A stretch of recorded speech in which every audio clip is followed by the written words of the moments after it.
악마가 입는 브랜드, 명품계 혁신의 상징. 이름부터 왠지 고급스러운 브랜드입니다. 그런데 에르메스, 루이비통, 샤넬급이냐? 라고 하면 글쎄요, 갸우뚱한데요. 그럼 악마는 왜 하필 이 옷을 입었을까요? 세상의 모든 브랜딩 이야기, 오늘 들려드릴 브랜드는 프라다입니다.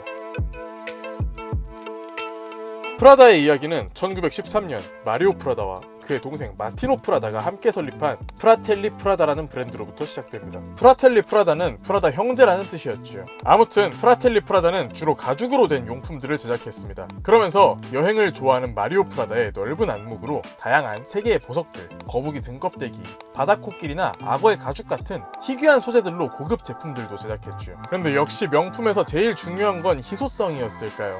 쉽게 볼 수 없는 이 프라다의 제품들은 금세 유명해져서 값비싼 가격에도 상류층들이 사랑했는데요.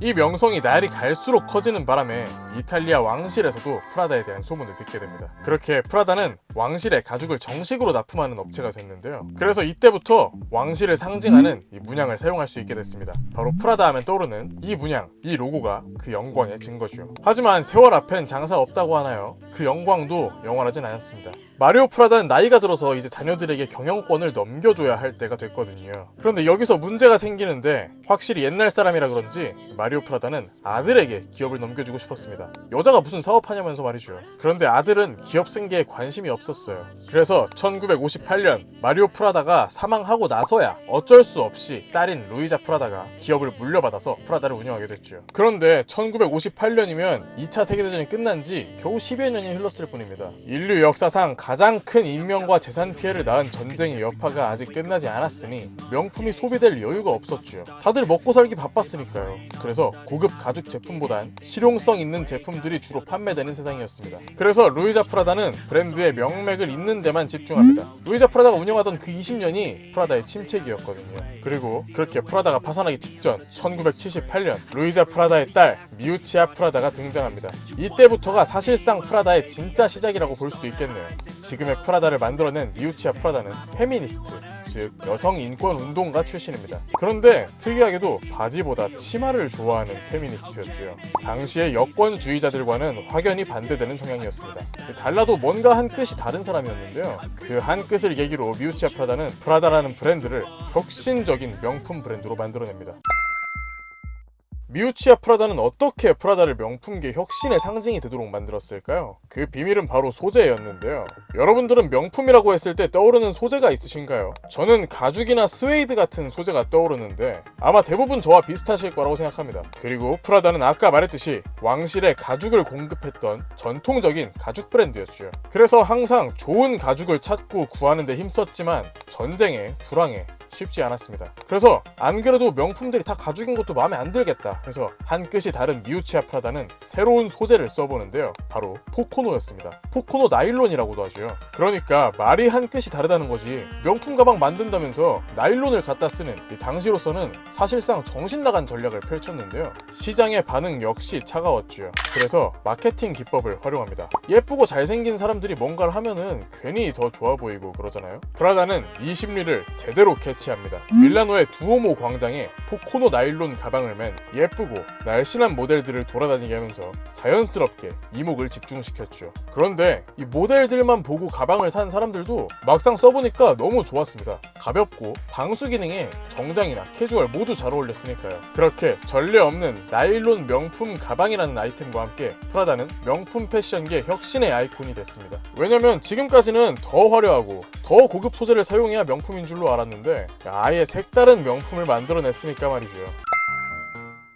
그리고 프라다 하면 빼놓을 수 없는 이야기가 있죠. 악마는 프라다를 입는다. 악마는 왜 프라다를 입을까요? 이 영화를 안 본 사람이라도 이 프라다를 떠올렸을 때 자동으로 생각나는 제목입니다. 안 보신 분들을 위해 간략히 설명하자면 패션계의 교황이라고 불리는 보그의 편집장 안나 윈토어와의 이야기를 개인 비서의 입장에서 풀어낸 이야기인데요. 안나 윈토어를 묘사한 캐릭터 미란다는 업계 최고의 능력자로 최고의 자리에 있음에도 끊임없는 발전을 추구하며 그 발전을 부하 직원에게도 요구함과 동시에 악마와도 같은 업무 지시를 내립니다. 그러니까 이 미란다가 악마인 미란다인 건데요. 미란다라는 악마는 왜 프라다를 입는다고 묘사됐을까요? 실제로 영화에서는 여러 브랜드의 옷을 입는데 말이죠.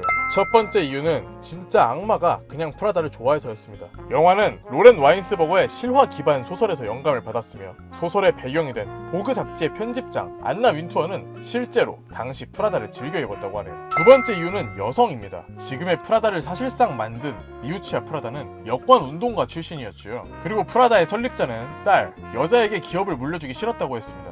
그런 상황에서 손녀가 기업을 일으켜 세웠죠. 그러니까 프라다는 강하고 독립적인 여성의 이미지를 어느 정도 담고 있는 브랜드입니다. 그리고 악마 미란다는 그 누구보다 강하고 카리스마 있는 성공한 여성상을 보여주고 있죠.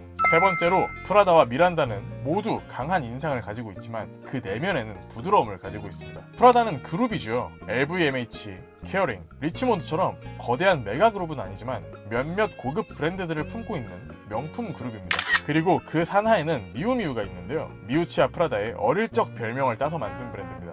명품 브랜드 치고는 상당히 소녀스럽고 트렌디한데요. 딱딱한 문화의 기존 명품들과는 확연히 다른 느낌이죠. 그리고 미란다는 직장과 집에서의 모습이 상당히 다른 것을 볼 수 있습니다. 직장에선 누구보다 까칠하고 딱딱하기만 한 그녀지만 집에서는 남편에게 이혼 통보를 받고 인간적인 모습을 보여주기도 하죠. 이렇게 브랜드 자체적으로나 또는 개인적인 모습으로는 절제돼 있고 어떻게 보면 까칠하게 보일 수도 있는 이 둘은 각자의 그룹, 집에서는 부드러운 모습을 보여준다는 점에서도 공통점이 있습니다. 그리고 마지막 이유는 프라다가 최고라서입니다. 패션에서 최고는 에루샤 아니냐고요? 맞죠. 근데 지금 얘기하는 최고는 조금 다른 뜻이거든요. 이게 무슨 말이냐면 최고가 멈춘다는 거는 퇴보를 의미하죠. 그러니까 최고를 추구한다는 것은 곧 새롭고 혁신적인 것을 추구한다는 뜻입니다. 그리고 나일론 소재를 사용하면서 프라다가 무엇의 아이콘이 됐다고 했었죠? 네, 프라다는 명품계 혁신의 아이콘입니다. 이렇게 항상 최고만을 추구하는 태도는 악마 미란다에게서도 잘 드러나죠.